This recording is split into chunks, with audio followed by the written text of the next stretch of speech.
하나님 말씀 사도행전 21장 17절에서 26절의 말씀입니다. 사도행전 21장 17절에서 26절의 말씀 우리 한 목소리로 같이 읽도록 하겠습니다. 시작. 예루살렘에 이르니 형제들이 우리를 기꺼이 영접하거늘 그 이튿날 바울이 우리와 함께 야고보에게로 들어가니 장로들도 다 있더라. 바울이 문안하고 하나님이 자기의 사역으로 말미암아 이방 가운데서 하신 일을 낱낱이 말하니 그들이 듣고 하나님께 영광을 돌리고 바울더러 이르되 형제여 그대도 보는 바에 유대인 중에 믿는 자 수만 명이 있으니 다 율법의 열성을 가진 자라. 내가 이방에 있는 모든 유대인들을 가르치되 모세를 배반하고 아들들에게 할례를 행하지 말고 또 관습을 지키지 말라 한다 함을 그들이 들었도다. 그러면 어찌할꼬 그들이 필연 그대가 온 것을 들으리니 우리가 말하는 이대로 하라. 서원한 네 사람이 우리에게 있으니 그들을 데리고 함께 결례를 행하고 그들을 위하여 비용을 내어 머리를 깎게 하라. 그러면 모든 사람이 그대에 대하여 들은 것이 사실이 아니고 그대도 율법을 지켜 행하는 줄로 알 것이라. 주를 믿는 이방인에게는 우리가 우상의 제물과 피와 목매어 죽인 것과 음행을 피할 것을 결의하고 편지하였느니라 하니 바울이 이 사람을 데리고 이튿날 그들과 함께 결례를 행하고 성전에 들어가서 각 사람을 위하여 제사 드릴 때까지의 결례 기간이 만기된 것을 신고하니라. 아멘. 오늘 말씀의 제목은 대가 지불이 필요하다라는 제목으로 말씀을 나눕니다. 바울 일행이 가이사랴에서 합류한 제자들의 안내를 받아서 오늘 17절에 보면 예루살렘에 도착하게 되죠. 물론 그들이 도착해서 하룻밤을 묵은 곳은 우리가 어제 봤던 나손이라는 사람의 집이었습니다. 믿음의 형제들은 손님을 아주 큰 기쁨으로 영접하게 되죠. 그리고 18절에 보시면 그 다음 날 바울이 이제 이방인 대표자 일행과 함께 야고보를 만나러 가게 됩니다. 그리고 마침 거기에는 모든 장로들이 모여 있었습니다. 예루살렘 교회의 총 책임자는 이미 예루살렘 회의에서 이미 첫 모습을 드러낸 예수님의 형제인 야고보라는 걸 우리가 지금 이제 계속해서 보게 됩니다. 바울은 야고보와 모든 장로들에게 문안 인사를 하고 하나님께서 그의 사역을 통해 이방인들 가운데 행하신 일들을 이제 상세하게 낱낱이 설명을 합니다. 자, 이때 그들은 하나님께 영광을 돌리고 나서는 20절에 보면은 이제 대화의 방향을 바꿉니다. 그건 뭐냐면 지금 예루살렘에 수만 명의 유대인 신자들이 있다라는 거예요. 근데 이 신자들은 모세의 율법에 열심을 품고 있는 사람들입니다. 그러다 보니까 바울에 대해서 지금 아주 부정적인 생각을 가지고 있다라는 거예요. 지금 유대인 신자들이 모두 다 지금 율법의 열심 분자들이다라는 거죠. 그러니까 이 얘기는 예수님을 믿으면서도 동시에 율법에 대해서 이와 같은 열심을 품은 자들이 지금 예루살렘 교회의 절대 다수를 차지한다라는 겁니다. 참 이 사실은 놀라운 일이 아닐 수가 없죠. 율법에 대해서 이와 같은 열정을 가진 신자들, 그러면 이 사람들은 예수님에 대한 믿음은 어떻게 보면 2차적으로 생각하는 거고 율법에 대한 순종을 어떻게 보면 신앙의 본질적인 삶으로 생각한다라는 거죠. 그렇다면 아주 심각한 문제가 아닐 수가 없어요. 왜 우리가 지난 예루살렘 회의에서 봤듯이 유대인이나 이방인이나 동일하게 오직 믿음으로 말미암는다라는 것을 우리가 확인했지 않습니까? 그리고 분명히 그 예루살렘 회의에서 그 부분에 대해서 결의를 했었어요. 교회의 기본적인 신앙, 그 신앙은 여기서 그러니까 믿음으로 말미암는다라는 것에서 떠나지 않았어야 되는 겁니다. 자, 그런데 이 지금 시기가 사실 지금 주후 AD 50년 중후반의 시기인데요. 이 시기는 유대인들에게 있어서 강한 민족주의가 지금 드러나던 시대였고 정치적으로도 불안한 시대였습니다. 그래서 이 유대인 신자들의 마음속에 굉장히 민족주의적인 성향이 강하게 드러났기 때문에 율법에 대한 열심이 지금 전체적인 방향성이 지금 이 예루살렘을 지배하고 있었던 거죠.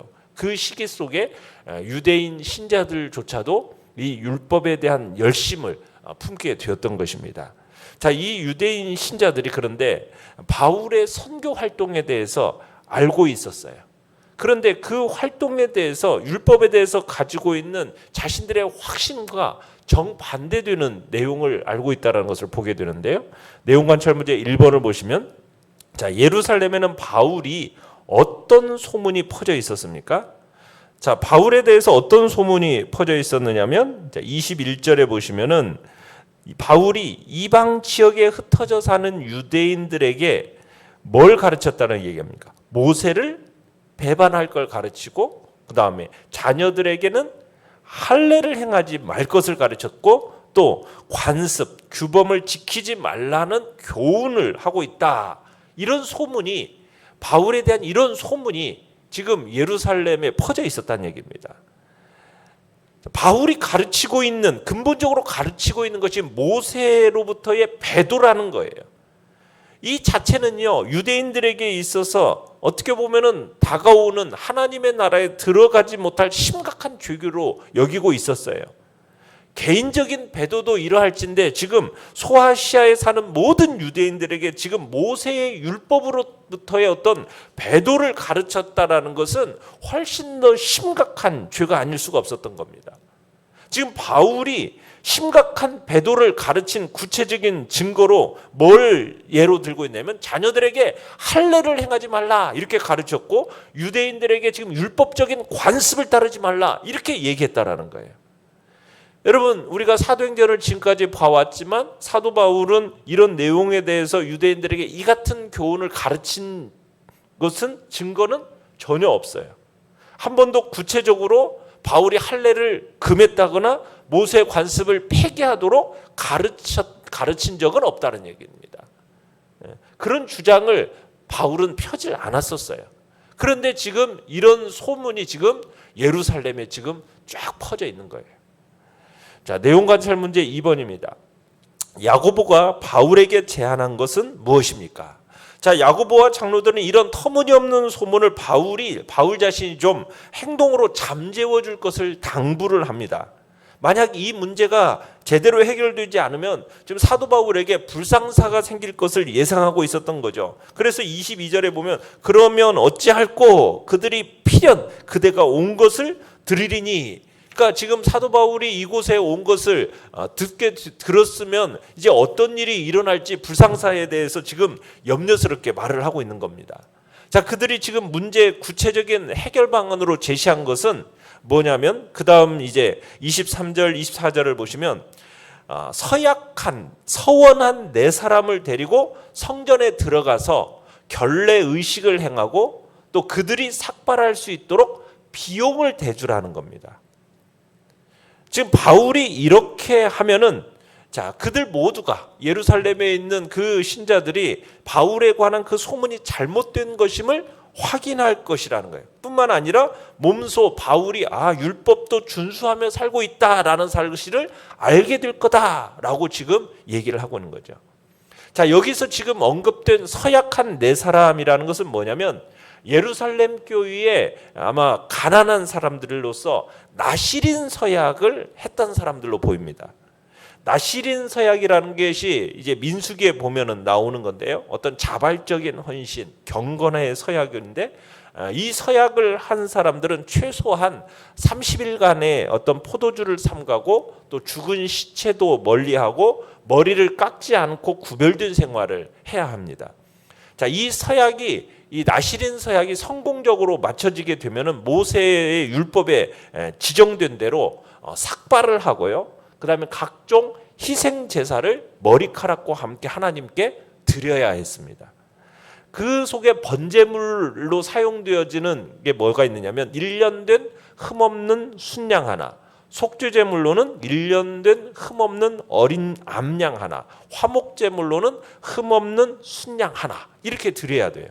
또 여기다가 함께 무교병 한 광줄이 또 고운 가루에 기름 섞은 과자들, 또 기름 바른 무교 전병들, 그것과 소재와 전제물, 이걸 드려야 됐다는 얘기입니다. 그러면서 머리를 삭발을 하고 화목제물을 태우는 불에 이렇게 넣어야 했던 거죠. 그러니까 이런 희생 제물을 마련하는 데는 경비가 아주 부담스러웠던 겁니다. 1인당 순양 2마리에다가 암양 1마리, 소재물, 전제물, 이것을 위한 비용이 필요했다는 얘기예요. 가난한 사람들은 이 비용이 부담스러울 수밖에 없는 겁니다. 쉽지 않았던 거죠. 그래서 야고보와 장로들은 지금 이들의 적지 않은 경비를 바울이 좀 부담해 줄 것을 부탁하고 있는 겁니다. 이게 사실 유대인들의 눈에는 어떻게 비치냐 아니면 가난한 나실인 서약을 한 사람들에 대해서 이러한 경비를 부담하는 행위는 극히 경건한 행위로 그 당시에 간주가 되고 있었거든요. 자, 그러면서 사도 바울은 이때 이제 결례, 여기서 지금 그런 표현이 있죠. 결례 기간, 그러니까 7일의 기간 동안에 바울 자신이 부정한 자신을 정결케 해야 할 필요성이 있는 기간이 결례 기간입니다.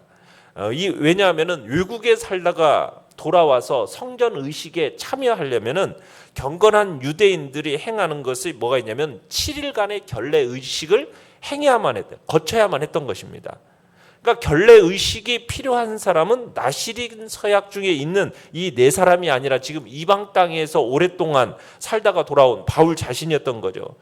그럼에도 불구하고 지금 바울은 자신의 그 결례를 행할 때 나실인 서약을 하고 있는 이 네 사람을 대동하면서 그 사람들을 위해서 이제 7일 후에 희생제사의 비용을 이제 자신이 대주겠다. 이제 그렇게 얘기하고 있는 겁니다. 그러면서 이제 7일 기간 동안 바울이 이제 결례가 완성되는 그 기간이 완성되는 날에 이제 그 나실인 서약을 했던 사람들을 이제 삭발을 하고 지정된 희생 제물을 드려서 이제 나실인 서약이 성공적으로 맞춰지도록 그렇게 하는 겁니다. 지금 이제 야고보와 장로들이 이제 지금 이 부분을 사도 바울에게 부탁을 한 거예요. 자, 그러면서 25절에 보시면은 야고보와 장로들은 또 무슨 얘기를 하냐면 이방 신자들을 위한 내린 조치가 아직도 유효하다라는 것을 상기시켜 줍니다. 과거 예루살렘 이 회의에서 그 예루살렘 교회가 어떤 결정을 했었습니까? 이방인 신자들이 할례를 받고 모세의 율법을 준수해야 한다. 이게 이제 한창 논쟁거리였잖아요. 그때 이 같은 요구, 할례와 율법 준수에 대한 요구는 그들에게 부과하지 않는 대신에 다만 유대인들과의 그 원만한 교제를 위해서, 식탁 교제를 위해서 우상의 제물, 또 피, 목매어 죽인 것, 음행, 이것을 피할 것을 결정을 했었던 거죠. 그러니까 이 결정 사항을 다시 한번 상기시키면서 그들이 이제 바울에게 권고한 내용이 지금 이방인의 구원 문제와는 아무 관계가 없다라는 것을 지금 간접적으로 언급하고 있는 겁니다. 그러니까 지금 사도 바울이 지금 이렇게 행하는, 율법을 준수하고 이렇게 행하는 것이 어떤 구원과 관계 있는 게 아니라는 것을 지금 이제 25절을 통해서 확인시켜 주고 있는 거죠. 그러면서 바울은 26절에 보면 예루살렘 교회 지도자들의 이 권면을 그대로 수용합니다. 그래서 이제 다음 날 나실인 서약을 한 네 사람을 데리고 몸소 결례를 행한 후에 성전에 들어가서 이제 그 결례가 끝나는 날, 그들이 희생제사를 드리는 그 날짜를 이제는 성전 당국에다가 통고했다라는 것이 오늘 본문의 이야기인 거예요. 연구와 묵상 문제 3번입니다.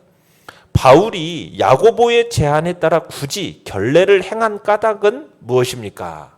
자, 사도 바울이 예루살렘 교회 지도자들의 그 권고에 따라서 서원한 사람들을 이제 성전으로 데리고 가서 율법의 규정에 따라서 결례를 행한 것은, 이것에 대해서 어떤 사람들은 바울이 너무 나약하게 현실과 타협했다, 복음의 진리를 저버렸다, 이런 식으로 비판하기도 하는데요.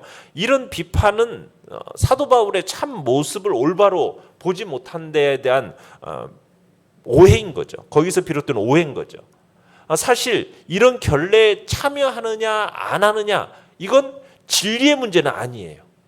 그럼에도 불구하고 바울은 야고보의 제안에 따르고 있습니다. 그건 믿음의 형제들로 하여금 뭐하지 않도록, 실족하지 않게 하도록, 그래서 더 많은 사람을 얻으려는 사도 바울의 어떤 세심함이요 성숙한 배려라는 것이죠. 사도 바울은 고린도전서 9장 19절에서 그런 얘기예요. 모든 사람으로부터 내가 자유하다, 자유로운 사람이다. 그러나 나는 모든 사람을 구원하기 위해서 모든 사람의 뭐가 되겠다? 종이 된 자다. 이렇게 얘기를 하고 있는 거예요. 그래서 바울은 복음에 유익한 것이라면 어떤 수고나 어떤 헌신도 아끼지 않았던 사람이었던 거죠. 그러니까 바울은 한 사람의 유대인이라도 더 구원하기 위해서는 내가 유대인들에게는 유대인과 같이 되었던 것이 사도 바울의 이 복음 전함의 모습이었던 겁니다. 사실 바울은 율법의 규례에 얽매일 필요가 없음을 강조했었어요. 얽매이지 말라고 그랬지, 율법을 지키지 마라, 율법을 폐해라, 이 폐지하라고 주장한 일은 없어요. 그러니까 지금 성전에서 율법 규례에 대해서 결례를 행했던 사도 바울의 이 모습이라는 것은 어떤 나약함을 보여주는 게 아니라 지금 믿음의 형제들을 위해서는 자신의 자존심도 꺾을 수 있을 만큼 그만큼 강한 분이었다라는 것을 말해주는 증거가 되는 거죠. 그러니까 그리스도 안에서 진정으로 성숙하고 강한 자는 믿음의 형제들을 향해서 한없이 온유하고 겸손하면서 세상을 향해서는 더할 나위 없이 담대한 사람, 그 사람이 바로 진정으로 성숙하고 강한 자이라는 거죠. 느낀 점 4번입니다. 바울이 복음을 위해 비용을 들여가며 결례에 참여한 것에서 무엇을 느낍니까? 그러니까 사도 바울은 가장 위대한 사역을 했으면서도요, 언제나 교회의 권위, 교회의 질서를 존중했다라는 것을 우리가 보게 되고 느낍니다. 그러니까 바울은 예루살렘 교회를 직접 방문해 가지고 이방 선교에 대한 결과에 대해서 낱낱이 보고하지 않습니까? 여기에서 그의 겸손함을 볼 수가 있어요. 또한 바울은 복음의 유익을 위한 것이라면 어떤 수고와 어떤 헌신도 아끼지 않는 사람이다라는 것을 우리가 또한 느끼는 겁니다. 교회의 덕과 또 교회의 복음의 전파를 위해서라면 자신의 물질과 자신의 시간, 자신에게 소중하다고 여기는 것을 전혀 아까워하지 않고 기꺼이 드린 사람이 바로 바울이었던 거죠. 바울은 자신에 대해서 오해하는 유대인 출신의 그 신자들을 향해서 막 분을 내는 대신에 오히려 그들을 위해서 율법의 규례를 따르는 온유함, 그러면서도 자유함이 이 바울에게서 느껴지는 것입니다. 그래서 우리는 정말 이 사도 바울처럼 세상을 향해서는 한없이 강하고 담대해야겠지만 교회 안에서는 언제나 그 권위와 질서를 존중하는 겸손함이 있어야 할 것이며 믿음의 형제들을 향해서는 한없는 온유함을 잃지 않는 그런 참 믿음의 사람이 되어야 할 것입니다. 우리는 지난주 말씀처럼 우리는 자유를 위하여 부르심을 받았지만 우리는 이제는 그 자유를 가지고 사랑으로 종로로 타는 자리에 들어가는 것이 바로 우리 그리스도인들의 모습이 되는 거죠. 교회를 위해서 정말 세상을 향해서는 든든한 방패의 모습이 되어져야 되겠지만 복음을 위해서는 정말 한없는 온유함과 자유함을 가지고 충성스러운 일꾼됨으로 나아갈 때 참으로 교회와 하나님으로부터 칭찬 듣는 복된 자리에 우리 모두가 있기를 간절히 축원합니다. 결단과 적용 5번입니다. 나는 그리스도인으로서 교회나 복음 전파를 위해 어떤 대가를 지불할 수 있습니까? 오늘 하루의 삶에서 복음을 위해 내가 치러야 할 대가는 무엇입니까? 우리가 자유를 위하여 부르심을 받았으나 이제는 서로 사랑의 종로로 타는 복된 자리, 온유함과 그 자유함을 이제는 주의 복음을 위하여 기꺼이 나의 자존심도 다 내려놓고 오직 주의 복음이, 주의 영광이 충만하게 드러나는 복된 자리에 나를 힘써 들어가겠다고 주님 앞에 다시 한번 결단하며 나가시길 바랍니다. 오늘의 기도 같이 읽겠습니다. 시작. 복음을 위해 내 소중한 것을 내어드릴 만한 헌신의 믿음을 주소서. 아멘. 말씀을 생각하면서 기도하시고요. 연약한 우리의 지체들을 위해서 기도하시기 바랍니다. 코로나가 또 확산세 속에서도 주의 백성들을 이 코로나로부터 지켜보호하여 주시고 또 우리의 예배를 방해받지 않게 하시고 또 회복시켜 주시고 또 담대함으로 또 우리는 또 우리 해야 할 일들을 감당하는 복된 자리에 있게 해달라고 이 시간 주여 우리 세 번 부르짖며 나아갑니다.